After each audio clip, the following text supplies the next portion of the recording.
Good morning dear students. Last lecture में हमने alkenes को स्टार्ट कर लिया था। एल्कीन्स के अंदर हमने what are alkenes, what are olefins, हम इनको ओलेफिन्स क्यों बोलते हैं, इनकी structure, nomenclature and structural isomer, यहाँ तक आपका कंप्लीट हो चुका था। नेक्स्ट टॉपिक है योर ज्योमेट्रिकल आइसोमेरिज्म या फिर स्टीरियो आइसोमेरिज्म। जो ज्योमेट्रिकल आइसोमेरिज्म होता है, इन स्टीरियो आइसोमेरिज्म या फिर ज्योमेट्रिकल आइसोमेरिज्म आपको पता है डिफरेंट अरेंजमेंट्स की वजह से या फिर ओरिएंटेशन की वजह से जो भी डिफरेंस आते हैं आप उसको क्या बोलते हो, ज्योमेट्रिकल आइसोमर। आपने ऑलरेडी ऑर्गेनिक केमिस्ट्री में डिस्कस किया हुआ है। जो ज्योमेट्रिकल आइसोमर्स होते हैं, orientation in space is different. इनका जो ओरिएंटेशन होता है स्पेस में वो क्या होता है, डिफरेंट होता है। Orientation in space is different. And next आपको पता है रजे इसकी स्ट्रक्चर। एल्कीन्स के केस में क्या होता है, कार्बन कार्बन डबल बॉन्ड होता है। ड्यू टू डबल बॉन्ड, अगर आपके पास डबल बॉन्ड हो, लेट्स एज्यूम दैट, तो आप ये यू बॉन्ड होते हैं इसके अंदर कार्बन कार्बन के, ठीक है, यहाँ हाइड्रोजन अटैच होते हैं। आप इसको एल्कीन्स के केस में क्या था, रोटेशन बिल्कुल इजी था, आप इजीली उसको रोटेट कर सकते थे क्योंकि वहां क्या था, सिंगल बॉन्ड था। सिंगल बॉन्ड को क्या होता है, रोटेट करना आसान होता है। लेकिन डबल बॉन्ड के केस में ऐसा नहीं है। डबल बॉन्ड के केस में क्या होता है कि यहाँ रेस्ट्रिक्टेड रोटेशन होता है Raje. Due to double bond there is a restricted rotation. जो ये रेस्ट्रिक्टेड रोटेशन है, अब आप इसको रोटेट नहीं कर सकते क्योंकि क्या आपको पता है यहाँ क्या है, पाई बॉन्ड है। और पाई बॉन्ड कैसे बॉन्ड होते हैं, वीक बॉन्ड होते हैं। अगर आप उसको जैसे ही रोटेट करोगे तो वो क्या हो जाएगा, ब्रेक हो जाएगा फिर तो। It is cause due to restricted rotation about carbon carbon double bond. यहाँ तक क्लियर है। लेकिन अब यहाँ आइसोमर तो बनेंगे, वो कैसे बनेंगे वो देखो। जैसे आपने ये एक मॉलिक्यूल लिया है, कार्बन कार्बन डबल बॉन्ड, ए यहाँ अटैच है, इसके केस में ए यहाँ अटैच है, यहाँ बी अटैच है, यहाँ बी। जैसे आप जो ओरिएंटेशन करोगे उनका स्पेस के अराउंड तो उनकी डिफरेंट स्ट्रक्चर आएंगे आपके पास। There are two kind of different structure, first is cis and second is trans. Cis के केस में क्या होता है, जो आपके मॉलिक्यूल्स होते हैं सेम मॉलिक्यूल वो एक ही साइड होते हैं। लिख देख रहे हो आप, ए मॉलिक्यूल दोनों क्या है, इधर है। अगर आप इसको ऐसे लिखो इस स्ट्रक्चर को, वन मिनट, ये ए हेयर बी। अब क्लियर है ना आपके लिए कि दोनों ए मॉलिक्यूल जो है वो सेम साइड है और बी वाले अपोजिट, लेकिन वो भी क्या है, दोनों ही सेम साइड है। तो इस पोजीशन को आप बोलोगे सिस। इसको याद कैसे रखोगे, दोनों ही सेम साइड, सिस यानी सिस्टर्स, याद रख सकते हो। दोनों सेम मॉलिक्यूल सेम साइड है तो आप उसको बोलोगे सिस, सिस्टर से याद रख लीजिए इसको। ट्रांस के केस में क्या होता है, अपोजिट। अगर बी आपका इधर है तो इस केस में कहाँ होगा, इधर नीचे की ओर। या फिर इसको ऐसे अरेंज कीजिए, इसके केस में ए यहाँ है तो इसके केस में कहाँ होगा, ए यहाँ। इसके केस में बी यहाँ है तो इसके केस में बी कहाँ होगा। आपको स्टीरियो आइसोमेरिज्म में ज्योमेट्रिकल आइसोमर का कंसेप्ट कम हुआ क्लियर। एक बार एग्जांपल देख लीजिए इसका। आपको एग्जांपल दिया है ब्यूट टू इन का। ब्यूट टू इन के आइसोमर देखो, सिस कैसे बनाओगे, क्योंकि आपको पता है इसमें दो ही तरीके के आइसोमर की फॉर्मेशन होती है। इन्होंने बोला है ये आपको स्ट्रक्चर दे दिया, अब सिस बनाना है तो यानी इसमें दो मिथाइल ग्रुप लगे, सेम साइड लगा दो दोनों मिथाइल ग्रुप को, ये क्या होगा आपका सिस स्ट्रक्चर होगी। ट्रांस कैसे बनाओगे, एक मिथाइल यहाँ एक मिथाइल यहाँ। अब देखो ये ब्यूट टू इन है या नहीं। इसके केस में देखो कार्बन की लॉन्गेस्ट चेन कौन सी सिलेक्ट करोगे, दिस वन, 1 2 3 4, 1 2 3 4 ब्यूट, ठीक है। इन क्योंकि डबल बॉन्ड है और डबल बॉन्ड किस पोजीशन के ऊपर है, सेकंड पोजीशन के ऊपर, तो यानी ब्यूट टू इन। ट्रांस के केस में तो ये नाम बिल्कुल ठीक है। अब सिस के केस में देख लो राजे, कार्बन की लॉन्गेस्ट चेन कौन सी सिलेक्ट करोगे, ये सिलेक्ट कर लिया आपने। अब यहां से नंबरिंग 1 2 3 4, ठीक है। इस केस में अगर आप नंबरिंग स्टार्ट करोगे तो आपको पता है सेकंड पोजीशन के ऊपर क्या आ रहा है, आपका डबल बॉन्ड आ रहा है, यानी ब्यूट टू इन इसके लिए भी सुटेबल है। अब कुछ बच्चे ये बोलेंगे कि इधर से क्यों नेमिंग स्टार्ट की, उधर से करो, वहां से देख लो भाई।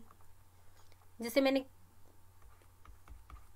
ये ऐसे था CH3 CH3, यहाँ से करोगे तो 1 2 3 4, तो डबल बॉन्ड फिर भी किस पोजीशन के ऊपर आ रहा है आपका, सेकंड पोजीशन के ऊपर। पता चल गया। सिस के केस में दोनों ग्रुप सेम साइड और ट्रांस के केस में दोनों ग्रुप अपोजिट साइड। ठीक है, अब यहाँ देखो, the cis and trans have some या same chemical property but different physical property. इनके केस में केमिकल प्रॉपर्टीज क्या होती है आपकी सेम होती है, लेकिन फिजिकल प्रॉपर्टी यानी फिजिकल अपीयरेंस इनकी जो भी है वो डिफरेंट होती है। अगर मैं डायपोल मोमेंट की बात करूं, फर्स्टली पोलैरिटी, जो सिस मॉलिक्यूल होते हैं वो बहुत ज्यादा पोलर होते हैं। क्यों? अगर देखो सेम ग्रुप आपका सेम साइड होगा, दो ग्रुप मान लो ये दोनों ही इलेक्ट्रोनेगेटिव ग्रुप है, तो सारा नेगेटिव चार्ज किधर को कैरी हो जाएगा, एक साइड को, और सारा पॉजिटिव चार्ज किधर को कैरी हो जाएगा, दूसरी साइड को। तो क्या होगा, पोलैरिटी बहुत ज्यादा हो रही है इस केस में। पोलैरिटी ज्यादा हो रही है तो डायपोल मोमेंट भी ज्यादा होगा। ब्यूटेन के केस में आपको डायपोल मोमेंट दिया है यहाँ, दैट इज 0.35 डायोप्टर। ठीक है, ट्रांस के केस में ऐसा नहीं होता। ट्रांस के केस में ये लेस पोलर होते हैं। अगर एक ग्रुप यहाँ है एक यहाँ, तो नेगेटिव चार्ज आधा इधर आधा इधर, पॉजिटिव चार्ज आधा इधर आधा इधर, नेगेटिव नेगेटिव और पॉजिटिव पॉजिटिव बैलेंस हो जाएंगे। बैलेंस होने की वजह से जो इनका डायपोल मोमेंट आएगा वो क्या होगा, 0 होगा। ये था पोलैरिटी और डायपोल मोमेंट का concept according to your geometrical isomer.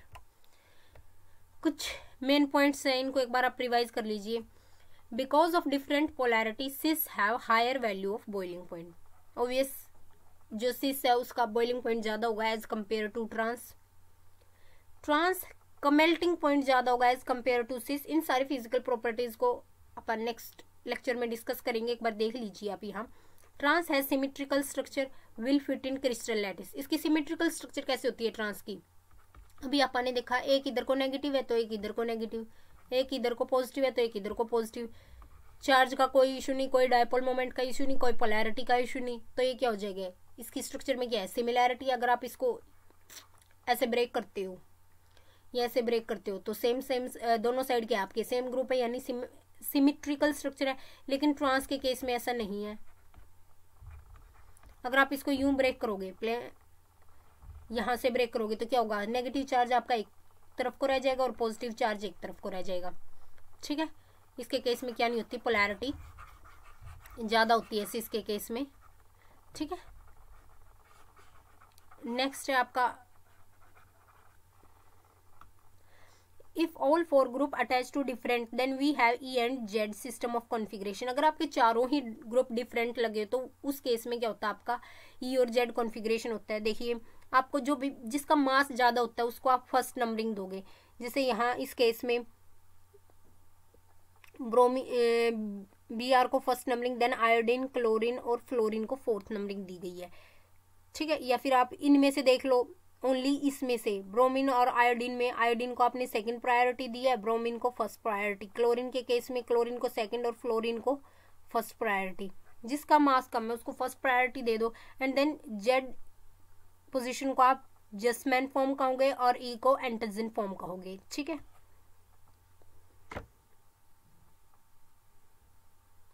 Next, stability of alkenes. Alkenes की स्टेबिलिटी कैसे मैटर करती है, it is explain on the basis of amount of energy evolve when 1 mole of alkene is hydrogenated.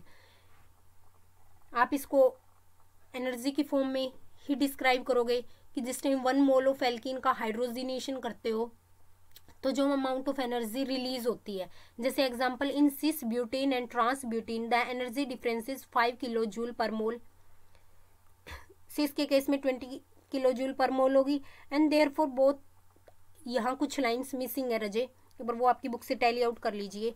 यहाँ देखो 120 है किसके case में, सिस के केस में, और ट्रांस के केस में 115 है। तो 5 किलो जूल का डिफरेंस आ रहा है दोनों स्ट्रक्चर में। तो जो यहाँ देखो, इथीन के केस में प्लस हाइड्रोजिनेशन करते हो तो इथेन बनता है, यानी इथीन क्या होते हैं, चेंज इन एनर्जी क्या होगी, इसके अंदर नेगेटिव होगी। चेंज इन एनर्जी जो आएगा वो किसकी फॉर्म में आएगा, नेगेटिव फॉर्म में आएगा। So trans isomer is more stable as initially it has lower energy. देखो आपको ट्रांस के केस में क्या 115 है, उसके केस में क्या 120 है, सिस के केस में। सो जो ट्रांस है वो ज़्यादा स्टेबल होंगे as it has lower energy, क्योंकि आपको पता है जिसकी एनर्जी कम होगी वो उतना ही स्टेबल होगा। We can say that trans is 5 kilojoule more stable than cis isomer. तो आप इस केस में क्या बोल सकते हो, जो ट्रांस है वो आपका 5 किलो जूल मोल एनर्जी से ज़्यादा स्टेबल है as compare to cis isomer. और एक इसको याद रखिए, more alkylated alkenes are more stable. बहुत इंपॉर्टेंट लाइन है ये अपने आप में ही। जितना एल्काइलेटेड एल्कीन्स होगा, यानी जितने ज़्यादा एल्काइल ग्रुप होंगे आपके एल्कीन्स के ऊपर, वो उतना ही स्टेबल होगा। Due to hyperconjugation and maximum conjugated structures are formed and more it is stable. उतनी ही हाइपर कॉन्जुगेशन पॉसिबल होगी, इतनी कॉन्जुगेटेड स्ट्रक्चर बनेगी। जैसे इस केस में 1 2 3 4 4 मिथाइल ग्रुप, इस केस में 1 2 3, इसमें 1 2 एंड हियर इज ओनली 1। सो सबसे ज़्यादा स्टेबल जो होगा आपका 4 वाला, then 3, then 2 and then 1. More alkylated alkenes are more stable in case of alkenes. Next most important topic रह जाए आपका preparations of alkenes. First preparation via alkyl halide. Alkyl halide आपको पता है CH3Cl, CH3Br, ये सारे alkyl halide है। आप इसकी रिएक्शन कैसे करोगे alkyl halide से? alkyl halide लिया प्लस alcoholic KOH, यानी पोटेशियम हाइड्रोक्साइड। तो आप किस चीज़ की फॉर्मेशन हो जाएगी? एल्कीन्स की फॉर्मेशन हो जाएगी। ये आपका फर्स्ट मेथड है एल्काइल हैलाइड से कैसे करोगे। अब इस केस में देखिए, यहाँ एक सेकंड राजी, इन लाइंस को कवर अप कीजिए पहले, यहाँ कुछ लाइन मिस है। In this case it has 2 beta carbons, so we make use of special rule that is Saytzeff rule. ये आपने सारे रूल ऑलरेडी 4th चैप्टर में कंप्लीट किए हैं। देखिए यहाँ आपको एक केस दिया है, या फिर यहाँ एग्जांपल देखो, इसके केस में क्या होगा, आपने एल्काइल हैलाइड लेना एक, यहाँ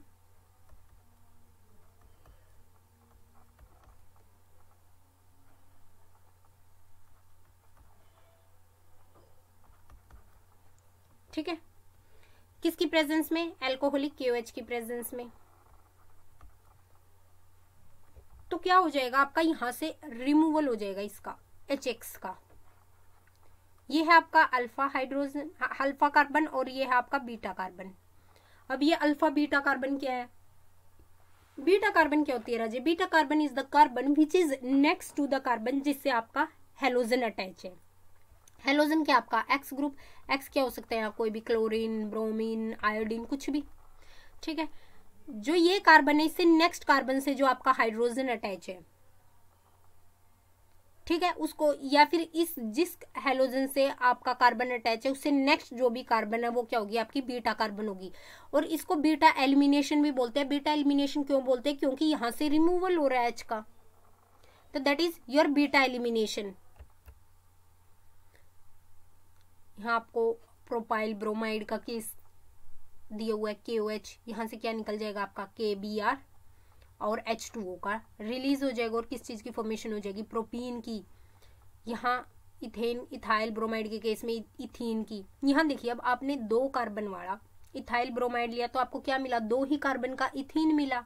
ऐसे इस केस में 3 कार्बन वाला एल्काइल हैलाइड लिया तो आपको क्या मिला? 3 कार्बन का एल्कीन मिला। ये कुछ छोटी छोटी ट्रिक्स होती हैं जिनको आप आसानी से, जिसकी हेल्प से आप आसानी से आपके एल्कीन्स की प्रिपरेशंस कर सकते हैं। अब ये तो था, ठीक है भाई, सिमेट्रिक एल्केन्स के केस में अब बीटा से एक H रिमूव कर दीजिए और आपका हेलोजन जो है आप उसको रिमूव कर दीजिए, हो जाएगा। लेकिन in case of unsymmetric alkenes, अब दोनों तरफ आपको 2 बीटा कार्बन मिलेंगे। अब 2 बीटा कार्बन मिलेंगे तो आपके पास 2 पॉसिबल स्ट्रक्चर होंगे, क्योंकि एक बार आप उस वाले से H रिमूव करोगे, एक बार इस वाले से H रिमूव करोगे, ठीक है। तो आपके पास ब्यूट 2 इन की फॉर्मेशन हो जाएगी और ब्यूटीन की फॉर्मेशन हो जाएगी। अब क्वेश्चन ये अराइज होता है कि स्टेबल कौन से वाली स्ट्रक्चर है, ठीक है। तो स्टेबल, यहाँ देखिए, in case it has 2 beta carbon, so we make use a special rule that is Saytzeff rule. Saytzeff rule आपने ऑलरेडी किया है। Sergev rule in case of reacting alcoholic KOH with unsymmetric halide that alkene is preferred which is maximum alkylated, वही बात, जो carbon आपकी maximum एल्काइलेटेड होगी, आप उधर को क्या करोगे, वही जो कंपाउंड बनेगा आपका वो क्या होगा, स्टेबल कंपाउंड बनेगा। तो इस केस में क्या है, यहाँ 3 है, यहाँ 2 है, तो मैक्सिमम एल्काइलेटेड कौन सी होगी, ब्यूटीन मैक्सिमम एल्काइलेटेड होगी। सो ब्यूटीन इज क्या होगी आपकी, प्रेफर होगी ओवर ब्यूटीन। ठीक है, ये था आपका सेरजेफ रूल, यानी मैक्सिमम एल्काइलेटेड कार्बन को आप क्या करोगे, स्टेबल अज्यूम करोगे, वो स्टेबल होती भी है। एल्काइल हैलाइड से आपने कैसे प्रिपरेशन की, आपको पता है एल्काइल हैलाइड क्या होते हैं आपके, CH3 Br CH3 Cl, ये सारे। ठीक है, एल्काइल के साथ एक आपका हेलोजन ग्रुप। अब इसको मैंने ऐसे अरेंज कर दिया, आपको बता दिया बीटा कार्बन क्या होती है, carbon which is beta carbon is the carbon which is next to the carbon जिससे आपका हेलोजन अटैच है। बीटा कार्बन का कंसेप्ट क्लियर है।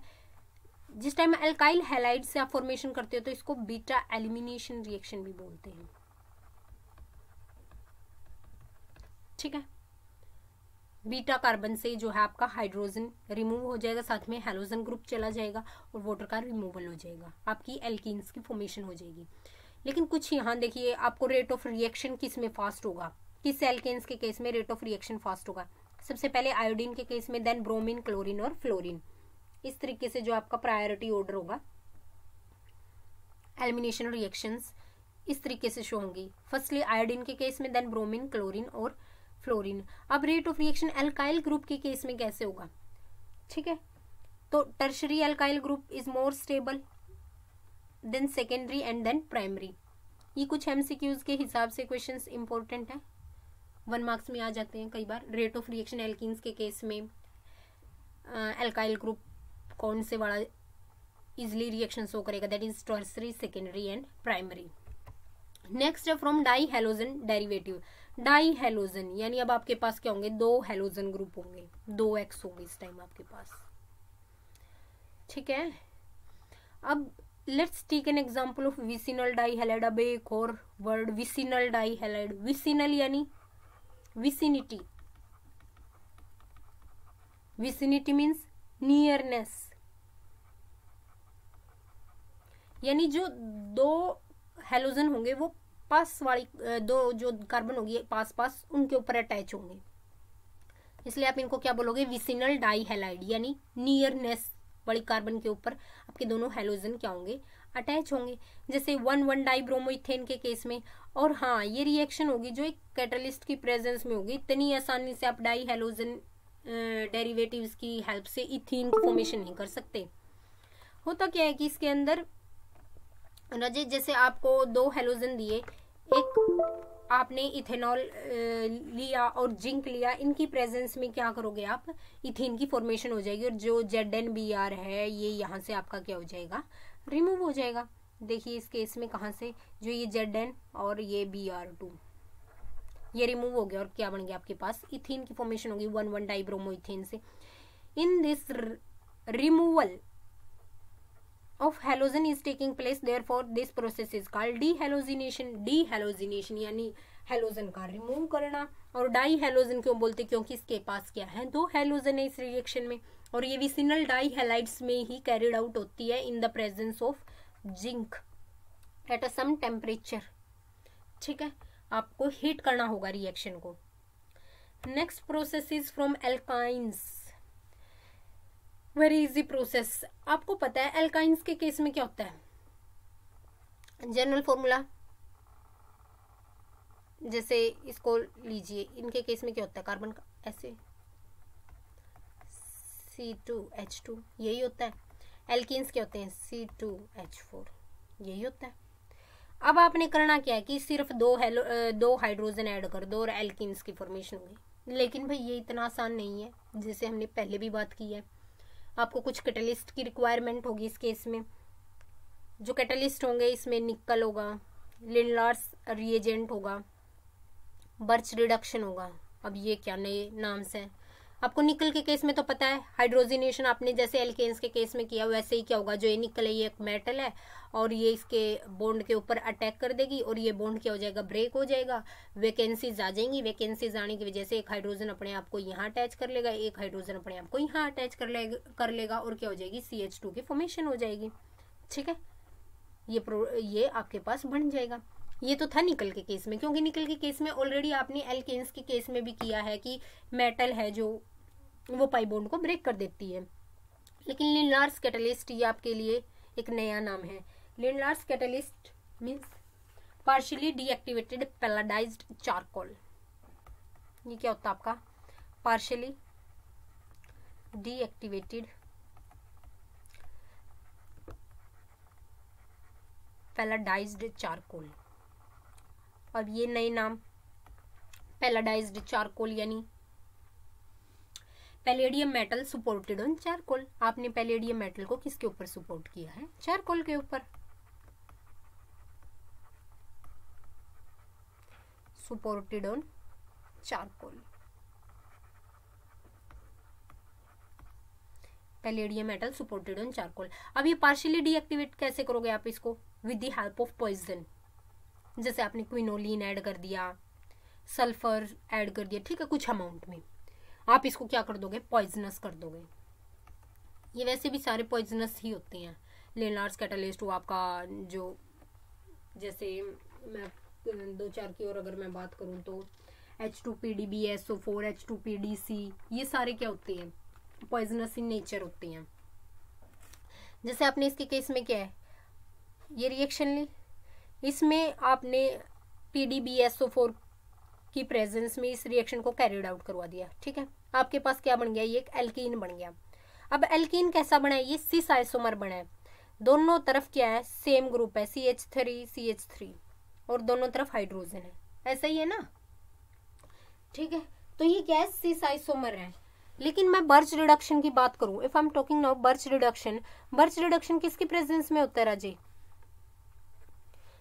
Sodium present in liquid ammonia, that is called Birch reduction. Birch reduction के case में जब आप 1,2-ब्यूटाइन की को बर्च रिडक्शन कैटलिस्ट की प्रेजेंस में आप, या फिर बर्च रिडक्शन करोगे आप इसका, या फिर मैं बोलूँ सोडियम को in presence of liquid ammonia, इसकी प्रेजेंस में अगर रिएक्शन कैरिड आउट करवाओगे तो आपके पास ट्रांस आइसोमर की फॉर्मेशन होगी। तो यहाँ से दो क्वेश्चन आते हैं, लिनलार कैटलिस्ट जो आपका सिस आइसोमर की फॉर्मेशन करता है और बर्च रिडक्शन से आपके पास ट्रांस आइसोमर की फॉर्मेशन होती है। केस दोनों में सेम थे, दोनों में अपन क्या लिया है, 1,2-ब्यूटाइन ही लिया है। 1,2-ब्यूटाइन से आपका जो है एल्कीन की फॉर्मेशन हुई है। ब्यूटाइन क्या होता है, ट्रिपल बॉन्ड, आपने उस बॉन्ड को ब्रेक करना है और आपके अगर सेम साइड ग्रुप लगे हैं तो दैट इज सिस, अगर डिफरेंट या फिर you can say that opposite direction में लगे हैं तो that are trans isomer. Next, alcohol की प्रेजेंस में कैसे रिएक्शन को कैरिड आउट करवाओगे। अल्कोहल की प्रेजेंस में जैसे आपने यहाँ इथेनॉल लिया, ठीक है, in the presence of concentrated H2SO4, concentrated H2SO4 की प्रेजेंस में जिस टाइम आप रिएक्शन करवाओगे अल्कोहल्स की, और वाटर का जो है रिमूवल होगा साथ में, ठीक है, और आपके पास क्या बनेगा, एल्कीन बनेगा। ये था डिहाइड्रेशन रिएक्शन, क्योंकि इसके अंदर क्या हो रहा है, वाटर का रिमूवल हो रहा है। जिस टाइम आप हैलोजन का रिमूवल कर रहे थे तो आप डिहाइलोजिनेशन बोल रहे थे, अब वाटर का रिमूवल हो रहा है तो डिहाइड्रेशन बोल दो। साथ में आप इसको क्या बोल सकते हो, एसिडिक डिहाइड्रेशन।